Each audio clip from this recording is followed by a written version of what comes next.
Suamiku pewaris utama. Bab 42. Tuan ketemu Tuan. Baiklah Rams, biarkan mereka seperti itu dan menjalani kesengsaraan hidup pilihan sendiri. Mulai hari ini, aku Hendy tidak akan memperdulikan nasib mereka lagi. Titah Hendy tanpa ragu-ragu lagi. Hubungi Hans dan Robin di sana. Titah Hendy lagi. Baik Tuan Muda. Jawab Rams hormat. 2 hari kemudian, Hans dan Robin, berikut 20 anak buahnya dipanggil pulang atas perintah Hendy, begitu juga dengan 10 orang mata-mata yang ditugaskan untuk mengawasi gerak-gerik Nenek Elina dan keluarganya itu. Karena tugas mereka sudah selesai, dan Nenek Elina pun sudah mendapatkan balasan setimpal, maka mereka seluruhnya dipanggil pulang, guna memperkuat pasukan pengawal yang ada di kota B, dan kota-kota lainnya. Pagi ini hari ketiga, di mana kehidupan Hendy sudah normal kembali, tanpa ada gangguan atau kesibukan yang berarti, bertepatan pula dengan hari libur, jadi Hendy memutuskan untuk berkeliling kota B, juga pinggiran-pinggiran kota itu. Hans, hari ini aku ingin menjadi orang biasa, tanpa dikawal, tanpa diawasi dan lain sebagainya, karena aku ingin seharian ini berperan sebagai orang biasa di kota B ini. Ucap Hendy di pagi hari itu. Mudah-mudahan, daerah yang akan kukunjungi itu, orang-orangnya tidak mengenaliku. Ucap Hendy ketika memberi instruksi kepada Hans si tangan kilat. Apakah itu tidak membahayakan keselamatan Anda Tuan Muda? Tanya Hans sedikit khawatir. Kau tenang saja. Aku bisa menjaga diri. Jawab Hendy enteng. Tapi Tuan, walau bagaimanapun, kami tetap akan mengawasi Tuan dari jauh, karena bila terjadi sesuatu pada Tuan, maka kami yang akan disalahkan oleh Tuan Besar Birawa. Sanggah Hans semakin khawatir. Kalau begitu terserah kalian saja. Tapi ingat, kalian hanya boleh mengawasiku dari jauh, dan jangan datang sebelum aku panggil. Ucap Hendy pasrah. Siap Tuan Muda. Jawab Hans senang. Dengan menggunakan pakaian biasa, hanya berkaos oblong, bersepatu juga biasa, Hendy dengan senang hati menaiki mobil yang dikendarai oleh Hans, sedang di sampingnya ada Robin. Sementara Hendy lebih memilih untuk duduk di jok belakang saja. Tidak membutuhkan waktu lama, mereka sampai di kota B. Di tempat yang agak sepi, mobil yang ditumpangi oleh Hendy itu pun berhenti, begitu juga 9 mobil lainnya, yang berisi 50 orang pengawal. 50 pengawal itu, 3 diantaranya terdapat bumi, langit dan awan, nama julukan yang diberikan oleh Hans pada anak buahnya yang kuat-kuat itu. Merekalah yang ditugaskan oleh Hendy, untuk pergi ke kota Hong Kong beberapa hari yang lalu, bersama dengan 19 orang lainnya, termasuk Hans dan Robin.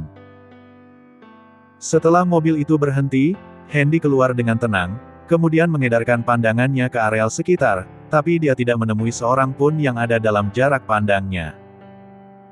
Setelah memberikan instruksi panjang lebar, dengan tenang Hendy melangkahkan kakinya ke arah depan, sambil bersiul kecil, menyanyikan sebuah lagu kesukaannya. Apakah ini kota di mana orang yang dipanggil Tuan Muda dan orang-orangnya tinggal? Tanya seseorang yang bertubuh atletis dan six-pack, yang kelihatannya kuat, sambil membetulkan kacamata hitamnya. Benar Tuan. Menurut mata-mata kita sebulan lalu, dia tinggal di daerah sini. Jawab anak buahnya sopan, sambil membungkuk. Kalau begitu bagus sekali. Tidak percuma kita datang dari jauh, hanya untuk menemuinya. Ujarnya sambil menyeringai. Cepat menyebar, lakukan penyisiran, dan tanyakan pada orang-orang di sekitar sini, apakah mereka mengenal orang itu atau tidak. Ucapnya tegas. Baik Tuan. Jawab mereka serempak. Segera setelah itu, mereka pun menyebar ke segala arah. Tapi orang yang dipanggil Tuan itu, masih tetap berada di sana, didampingi oleh belasan orang yang berperawakan tinggi tegap, di balik jasnya, seperti terselip belati pendek lengkap dengan sarungnya. Sementara itu, Hendy terus melangkahkan kakinya tanpa arah dan tujuan, dia hanya mengikuti instingnya saja, untuk menemukan tempat yang dirasa cocok, untuk dia berinteraksi dengan orang-orang pinggiran kota itu. Dan benar saja perkiraannya. Tak jauh dari tempat dia berdiri, ada sekelompok orang yang sedang mengelilingi beberapa orang tua dan remaja, seperti sedang mencari informasi dari mereka. Cepat katakan, apakah kalian mengenal orang ini atau tidak? Tanya salah seorang dari kelompok yang sedang mengelilingi orang tua dan remaja tersebut. Sekali lagi orang tua dan remaja yang sedang dikepung itu, memperhatikan gambar yang disodorkan oleh kelompok itu, tapi lagi-lagi mereka menggeleng yang mengatakan, bahwa mereka tidak pernah bertemu atau mengenal orang yang ada di dalam gambar tersebut. Jawaban yang bodoh itu, membuat salah seorang dari kelompok pengepung menjadi marah, dan dengan entengnya, melayangkan pukulan, tendangan dan tamparan, ke wajah dan tubuh 3 orang tua, serta 1 remaja dengan kuat, sehingga membuat tubuh keempatnya terjatuh ke tanah, karena tidak mampu menahan pukulan yang keras itu. Hendy yang melihat kejadian itu menjadi geram, karena kelompok itu telah menganiaya orang lemah, yang seharusnya mereka lindungi, tapi malah mereka serang sedemikian rupa. "Hentikan!" teriak Hendy kuat, sampai membuat gerakan kaki orang yang ingin menendang keempat orang itu terhenti di udara. "Bos, orang itu!" teriak seseorang sambil menunjuk ke arah Hendy, kemudian dia memperhatikan gambar yang ada di tangannya, kemudian beralih memandang wajah Hendy secara bergantian. "Hahaha. Pucuk dicita ulam pun tiba, ternyata tidak sulit untuk menemukanmu bocah," ucap Charlie, komandan kelompok itu, dan orang yang barusan tadi menganiaya keempat warga pinggiran desa itu sambil tertawa. Hendy yang tidak mengetahui duduk perkaranya, terus maju melangkah ke depan, mendekati mereka. Setelah dekat, dia berkata, "Apakah kalian tidak malu menyerang orang tua dan anak lemah seperti itu? Jangan banyak bacot. Jawab saja pertanyaanku. Apakah kau Hendy, manusia yang diagung-agungkan oleh orang-orang di negaramu ini?" Tanya Charlie dengan arogannya. "Benar atau tidaknya, itu bukan urusanmu. Dan itu tidak perlu, tapi yang kuperlukan adalah, kau jawab pertanyaanku. Kenapa kau tega menganiaya orang-orang lemah seperti mereka?" Jawab Hendy cukup berani. "Baik, sebelum ajal menjemputmu, akan aku katakan untuk yang terakhir kalinya. Mereka aku aniaya, karena tidak bisa menjawab dan menunjukkan keberadaan orang yang ada di gambar ini," jawab Charlie sambil menunjukkan gambar yang ada di tangannya ke arah Hendy. Hendy sejenak tercekat diam, ketika melihat gambar dirinya, tengah dipegang oleh orang tersebut. Tak lama kemudian dia berkata, "Ya, itu memang aku. Memangnya ada urusan apa kau mencariku?" Tanya Hendy tidak kenal takut. "Hahaha, tidak percuma kami datang jauh-jauh, ternyata kau datang sendiri mengantarkan nyawamu padaku. Sungguh keberuntungan besar bagiku, bisa membunuhmu di sini," ujarnya sambil melentingkan badannya ke udara, dan mengarahkan tinjunya ke arah Hendy. Hendy yang tidak menyangka, secepat itu mendapat serangan tiba-tiba, tidak menjadi panik, dengan tenang ia menggeser tubuhnya ke samping, kemudian berusaha menendang paha kanan lawan, tapi sayang, tendangan Hendy tidak mengenai sasaran, karena Charlie dengan sigap telah mengantisipasinya, dengan menggeser kakinya ke belakang. Jika tendangan itu mengenai paha Charlie, maka bisa dipastikan, saat itu juga Charlie akan terjatuh, karena paha merupakan salah satu kelemahan dari seseorang. Apabila terkena pukulan atau tendangan yang terarah, maka orang sekuat apapun akan jatuh, asal tendangan lurusnya tepat mengenai sasaran. Menyadari serangannya tidak berhasil, Charlie kembali melancarkan serangan ke arah Hendy. Kali ini dia tidak menggunakan tinjunya, tetapi menggunakan kaki kanan dan kiri untuk menyerang Hendy. "Hebat juga kau bisa menguasai sambo yang terkenal itu," ucap Hendy sesaat setelah mengenal jurus yang digunakan oleh lawannya itu. "Kau juga hebat, karena bisa mengenal teknikku ini. Teknik ini jarang sekali aku gunakan, kecuali kalau menghadapi lawan yang sepadan, atau kuat, dan kau sudah kuanggap lawan yang sepadan denganku," ucapnya enteng, sambil meneruskan melancarkan serangannya. "Teknik sambo harus dilawan dengan sambo juga, kebetulan aku pernah mempelajari teknik itu secara otodidak, walau belum mahir. Mudah-mudahan teknikku ini tidak salah, dan tidak mempermalukan diri sendiri," batin Hendy dalam hati. Tapi sejurus Hendy terlihat ragu, ketika melihat laju serangan yang dilancarkan oleh Charlie tersebut, berubah-ubah, seiring dengan gerakan kedua kakinya yang saling bahu-membahu melancarkan serangannya. Melihat serangan itu begitu rapat, Hendy hanya bisa menghindar, sambil mencari cara untuk menangkis serangan dari Charlie tersebut. Sesaat Hendy teringat dengan teknik yang pernah dia pelajari, dari perguruan pencak silat Harimau Putih beberapa tahun lalu, yaitu teknik tendangan cakar harimau, yang dulu pernah digunakannya, untuk melumpuhkan orang-orang yang ingin mencelakainya. Hendy kali ini tidak menghindar serangan dari Charlie tersebut, pikirnya teknik sambo yang mengutamakan kecepatan kaki, harus dilawan dengan kecepatan kaki juga.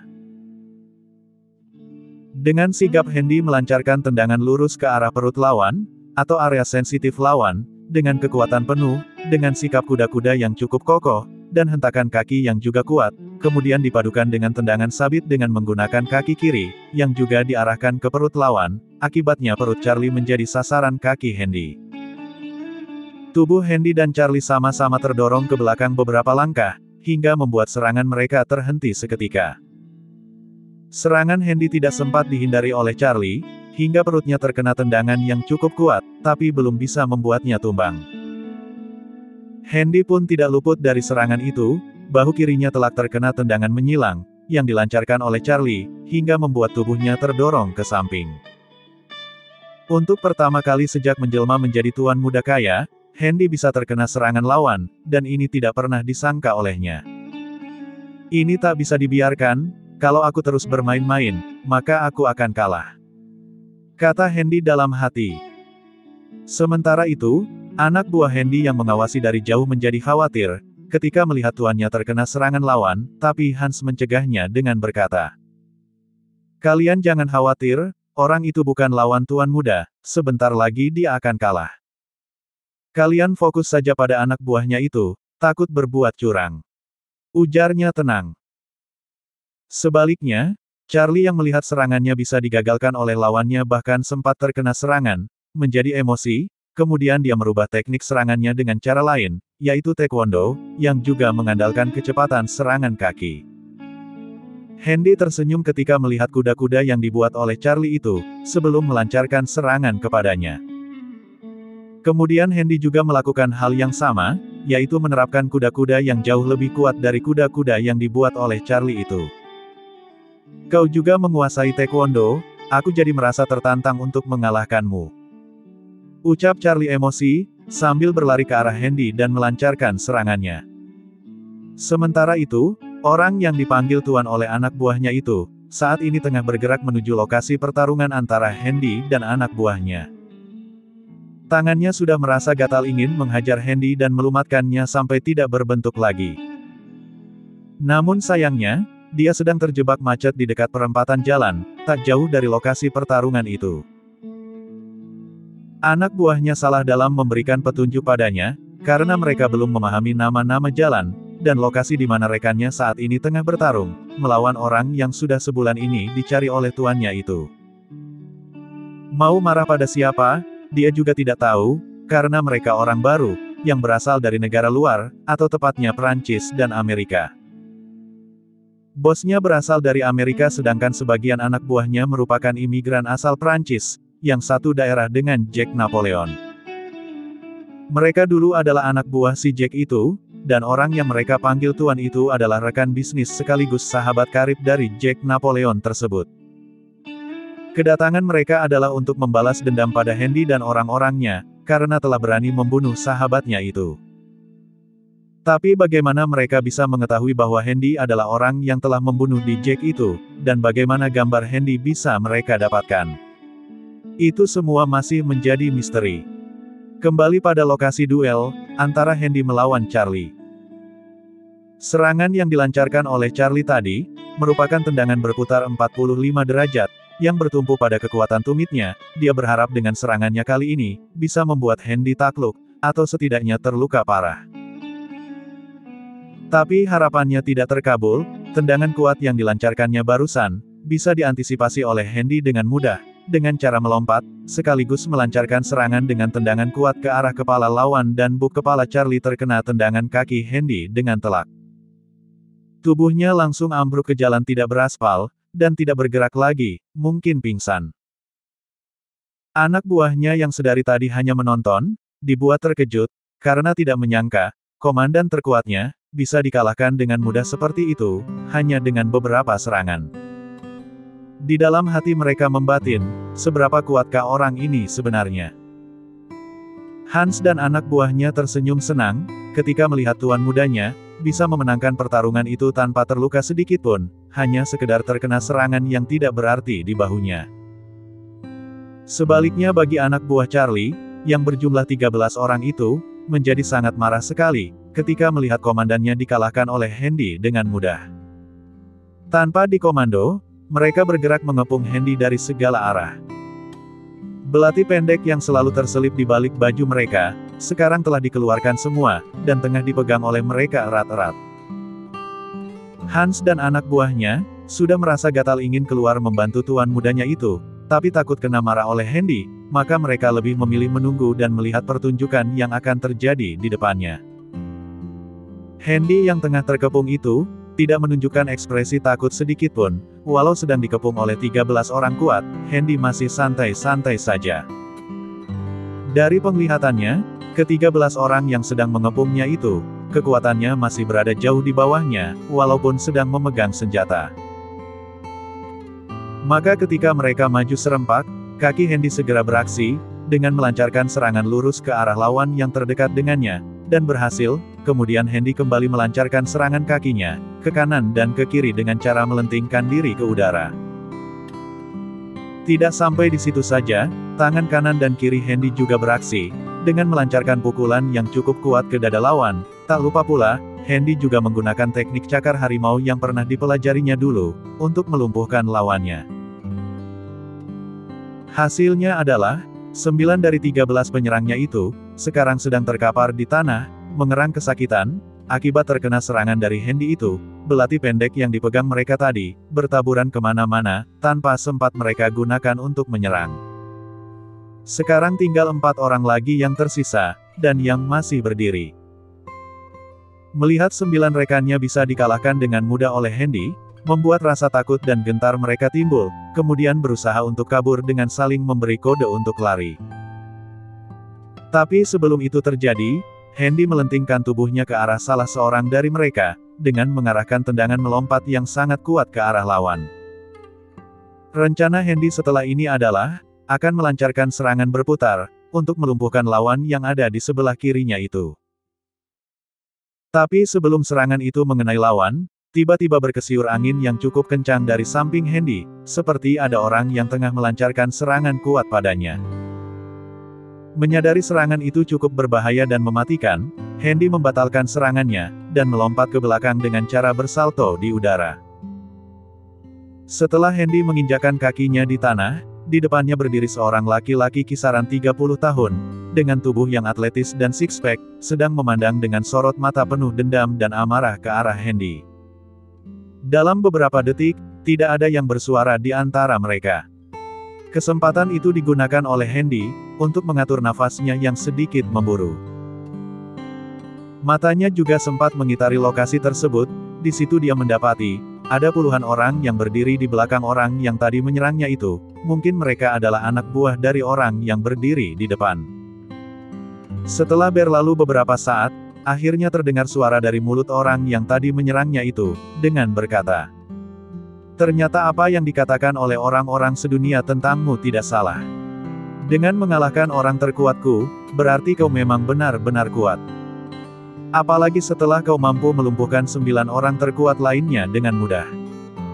Dari penglihatan mereka, kau memang terlihat kuat, tapi di mataku, kau hanya sampah, dengan sekali tiup, akan beterbangan ke udara." Ucapnya memprovokasi dan merendahkan Handy sedemikian rupa. Handy yang sudah kenyang makan asam garam kerasnya jalanan dan kehidupan, tidak terpancing atau terprovokasi dengan ucapan orang itu, dia hanya tersenyum sinis, ketika mendengarnya, dan memandang kelompok orang-orang tersebut, apalagi yang menjadi bosnya itu dengan tatapan meremehkan. Sikap Handy yang tidak terpancing atau terprovokasi oleh ucapannya itu, membuat Gordon, nama orang yang dipanggil tuan itu menjadi marah, lalu berkata, "Kalau kau mau bersujud 3 kali di depanku, maka aku akan mempertimbangkan nyawamu, masih berhak tinggal atau tidak di tubuh lemahmu itu." Ucapnya semakin merendahkan Handy. "Apakah kau sudah merasa seperti penguasa, yang menganggap diri tidak terkalahkan?" Balas Handy tidak senang, lalu berkata lagi, "Apakah kau tidak pernah mendengar pepatah, di atas langit masih ada langit?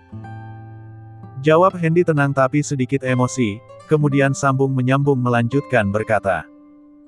Apa keperluanmu mencariku, sampai dibela-bela datang ke negaraku ini? Apakah kau kesini ingin mengantarkan nyawa atau menyatakan tunduk padaku? Balas Hendy tidak kalah gertak. Kurang ajar. Kau pikir kau siapa? Hah! Teriak Gordon sengit dan keras. Aku adalah Hadwin. Orang yang akan mencabut nyawa busukmu itu, dan orang yang telah membinasakan mafia legendaris, yang menjadi buronan dunia. Balas Hendy tak kalah sengit. Ternyata kau orangnya, yang telah membunuh sahabat terbaikku Jack Napoleon itu. Kau tahu, perbuatanmu itu, tidak akan aku ampuni walau kau sampai menangis darah sekalipun. Teriak Gordon marah. Diampuni atau tidak? Itu tergantung dari keputusanku, juga dari sikapmu. Kalau kau mau merendah dan pergi dari negaraku, maka aku tidak akan mengganggumu, tapi jika kau masih tetap membandel, jangan salahkan aku, jika disinilah kuburanmu. Hahaha. Baru kali ini aku mendapatkan ancaman dari orang lemah sepertimu, aku Gordon, orang yang tidak pernah terkalahkan di negaraku, aku adalah juara dalam setiap pertarungan yang diadakan di sana, baik resmi maupun tidak resmi. Oh cukup hebat juga ternyata. Aku jadi ngeri mendengarnya. Ledek Hendy sambil mengekspresikan ketakutannya yang dibuat-buat. Bangsat kau. Dasar sialan. Teriaknya keras karena terpancing emosi. Hah sudah. Sudah. Jangan banyak bacot, dari tadi asyik berbicara saja, sialan. Sialan. Sialan. Cuma kata itu saja yang kau andalkan. Kapan kau akan mempraktekkan teknik kupas bawangmu itu padaku? Sergah Hendy dengan ekspresi lucu. Atau jangan-jangan, kau ini banci ya? Ledek Hendy sambil memperagakan gerakan banci, sehingga membuat Gordon marah. Kalian semua, tunggu apa lagi? Segera bungkam mulut orang yang sombong itu. Teriaknya memerintahkan kepada 74 orang anak buahnya untuk mengeroyok Hendy. Tapi sebelum mereka bergerak, dari arah belakang, kanan dan kiri Hendy, tiba-tiba berlarian puluhan orang yang berbadan tegap dan kuat, dengan tatapan matanya yang sangat mematikan. Hans, Awan, Bumi dan Langit, juga ada di kelompok tersebut. Di kelompok itu, juga ada 10 orang samurai, yang di punggungnya tergantung katana sepanjang 80 cm. Pandangan matanya nanar dan liar, menatap ke arah Gordon dan anak buahnya itu, seakan-akan ingin segera menghabisi mereka semua. Oh ho! Ternyata kau tidak sendiri, kukira kau memang kuat dan berani, tapi ternyata orang penakut, kemana-mana harus dikawal oleh tikus-tikus itu. Ejek Gordon meremehkan Hendy. Bagaimana kalau anak buah kita adu, kalau 10 saja anak buahmu kalah, maka kau harus tunduk padaku, tapi jika 10 anak buahku kalah, maka aku akan pergi dari negaramu, dan tidak akan lagi mengganggumu. Ucapnya membuat janji. Aku Hendy, tidak akan pernah percaya pada orang munafik sepertimu. Lebih baik kita buktikan saja, siapa yang terkuat di antara kita. 1 lawan 1. Tantang Hendy gagah berani. Anak buahmu yang berjumlah banyak itu, akan berhadapan dengan 20 orang anak buahku saja, dan kurasa itu pun sudah sangat berlebih. Sementara kita, cari lokasi lain untuk bertarung, karena aku tidak mau mereka terkena dampak dari pertarungan kita itu. 74 anak buah Gordon segera membentuk formasi mengepung, 30 orang berlarian ke arah kanan, dan 30 orang lagi berlarian ke sebelah kiri, sedangkan sisanya tetap berada di tempat semula, bersama dengan Gordon, tuannya itu. Sedangkan di pihak Hendy, hanya memajukan 13 orang saja, tidak jadi 20 orang, seperti rencana semula, karena hanya dengan sejumlah itu, sudah lebih dari cukup, untuk menghadapi anak buah Gordon tersebut. Sementara sisanya mundur ke belakang, termasuk Hendy dan Hans. Di antara 13 orang yang maju itu, terdapat Bumi, Awan dan Langit, 3 orang yang sudah dikenal mempunyai keahlian tinggi dalam seni bertarung, baik menggunakan senjata tajam, maupun dengan tangan kosong. Tindakan Hendy yang hanya memajukan 13 orang itu, tentu saja membuat Gordon dan anak buahnya merasa tersinggung, tapi apa boleh buat, Karena itu keputusan lawan, mereka mau tidak mau harus terima, walau merasa direndahkan seperti itu, mungkin itu satu keberuntungan besar bagi pihaknya.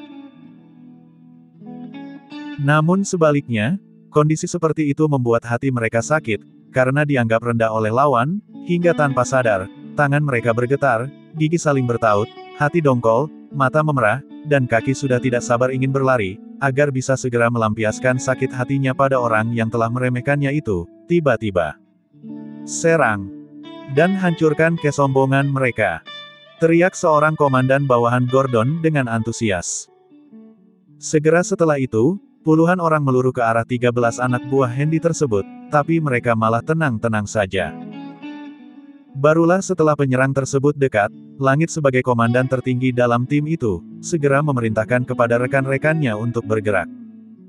Pertarungan segera pecah di antara mereka. Bumi, awan dan langit bahu-membahu saling bergantian memimpin jalannya pertarungan itu. Di suatu kesempatan, serangan ganda tangan kiri dan kanan awan, berhasil merobohkan dua orang yang mencoba membokongnya dari samping, ketika dia sedang melancarkan serangan kakinya ke arah dada lawan. Serangan yang mendadak itu, tentu saja membuat dua penyerangnya terpental ke belakang, dengan dada remuk dan mati seketika. Sementara lawannya yang lain, terkena tendangan kuat di ulu hati, hingga membuatnya terdorong dan langsung ambruk ke tanah, mati. Bumi begitu juga, serangan cepatnya tidak mampu diantisipasi oleh lawan-lawannya. Mereka bagai semut yang mendatangi api, belum sempat lari sudah terkena pukulan, tendangan, dan tamparan mematikan dari lawan yang dihadapinya. Banyak di antara mereka langsung terkapar di tanah dan tidak bergerak lagi, langsung mati. Sementara di bagian langit, dengan entengnya dia menangkis, mengelak dan menyerang lawan dengan pukulan yang sangat mematikan. Baginya, lawan-lawannya itu hanya sekumpulan sampah yang tidak berguna, hanya sekali tiup sudah beterbangan di udara dan langsung mati. Begitu juga dengan 9 rekannya yang lain. Rata-rata mereka tidak mengalami kesulitan yang berarti, ketika menghadapi lawan dalam jumlah banyak itu. Dengan entengnya mereka merobohkan lawan satu persatu. Ada yang patah tangannya, ada yang kepalanya berubah posisi, ada pula yang dadanya remuk, dan ada juga yang perutnya tembus karena tertusuk oleh belatinya sendiri. Hanya dalam waktu singkat, lebih sepertiga anak buah Gordon tewas, yang tersisa tinggal 17 orang saja, itu pun banyak yang sudah mengalami luka, sedangkan di pihak Hendy, tak seorang pun yang terluka, malah mereka masih segar bugar, walau sedikit kelelahan. Melihat kejadian itu, barulah mata Gordon terbuka. Selama ini dia menyangka, bahwa anak buahnya itu sulit untuk dikalahkan, karena mereka adalah petarung pilihan yang sengaja dibawanya untuk mencari Hendy, orang yang telah menghabisi teman baiknya, Jack Napoleon itu. Tapi nyatanya, hanya menghadapi 13 orang saja, mereka sudah kalah, bahkan sangat telak sekali, apalagi kalau menghadapi semuanya, mungkin hanya dalam waktu singkat, anak buahnya akan mati seluruhnya. Tanpa disadari, kaki Gordon gemetar, bibirnya menggigil seperti kedinginan matanya menyiratkan rasa takut yang teramat dalam. Mau lari tidak mungkin apalagi mau bertarung. Di tengah kegalauannya itu, Hendy berkata, "Menyerahlah Gordon, sebelum terlambat. Apa katamu? Menyerah? Tidak akan pernah." Jawabnya cukup berani, walau sebenarnya hatinya bergetar hebat, takut ketika melihat aura kematian yang keluar dari sorot mata Hendy, yang diarahkan padanya. Ternyata orang itu tidak sesederhana penampilannya. Dia benar-benar kuat, anak buahnya saja kuat begitu, apalagi tuannya, mungkin seni bertarungnya sudah tidak bisa diukur lagi. Kata hati Gordon sudah mulai gentar. Tapi sebagai seorang petarung yang sudah malang melintang di berbagai kejuaraan, aku tidak boleh lemah seperti ini. Bagaimanapun, aku harus menghadapinya. Kembali hatinya berkata seperti itu hanya untuk sekedar menghiburnya saja. Lagi pula aku mempunyai teknik pamungkas yang jarang sekali aku gunakan, kecuali kalau berhadapan dengan lawan yang benar-benar kuat. Kali ini, aku harus menggunakan itu padanya. Bagaimana Gordon? Apakah kau menerima tawaranku? Tanya Hendy membuyarkan lamunannya. Dengar Hadwin. Aku akui, anak buahmu memang kuat, Tapi bagiku, mereka bukan lawan yang sebanding denganku. Jadi aku menantangmu secara pribadi, untuk melakukan duel penentuan. Apakah kau atau aku yang akan mati di sini?